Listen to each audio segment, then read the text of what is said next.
I've been doing a metal sculpture for 20 years now. I did my very first project in November of '99, and after that just sort of took off from there, and doing lawn and garden sculptures have always been fun for me for the last 20 years. This being a sizable project, it was quite a task to take on, and I was very fortunate to have Chris Kramer help out with that and be able to have his expertise and knowledge to really make things go smoothly. So my name's Chris Kramer. I'm the welding instructor out here at the college. Been here for my 5th year, and this is by far probably one of the funnest challenges we've taken on.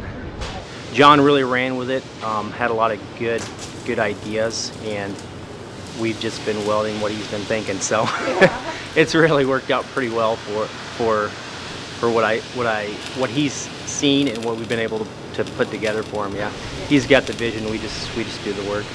When working with students, it was interesting and very fun. I really had to adjust, okay, what am I doing, and break it down, but not too much for them, because they're able-bodied, smart students. So Chris and we made the pieces out of the sheet metal and cut those out. The students then welded them together according to how Chris and I had set them up. So we were just doing basic welds. We were just in there doing welding and then getting our topics done. And he said, hey, would you be interested in doing some sculpting, because we have a sculptor coming in to do a project. I said, yeah, I'd love to do that.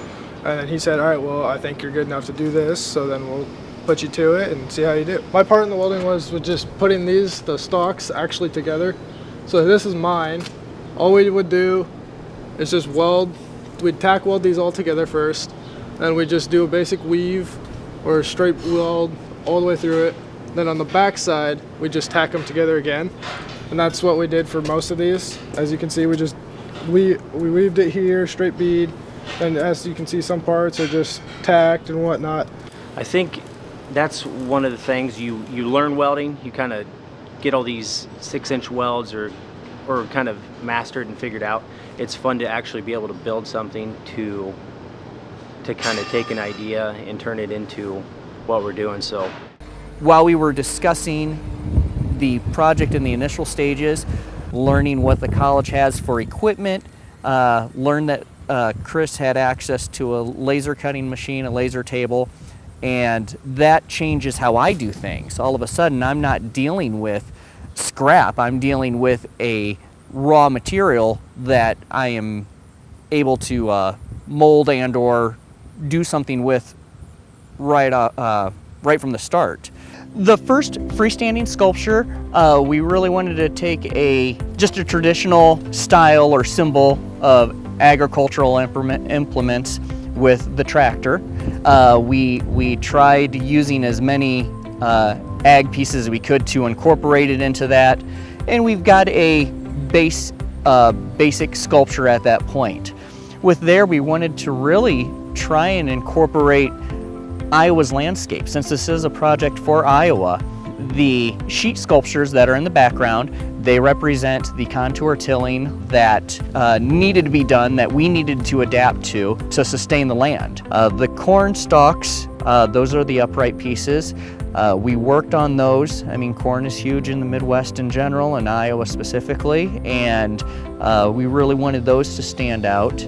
Chris and I had bounced back and forth trying to incorporate raw material, cutting out some of the corn cobs and the leaves and stuff like that. And then we of course have the stalks, which is a stainless steel, so that's going to pop a little bit. The tassels on the corn, that is just a copper wires that are welded up there. And then we have of course the foreground of the tractor. So it's a very much a layered landscape sculpture. I knew I was going to be working with students that had lots of skill, and it was fun to see them look at things a different way.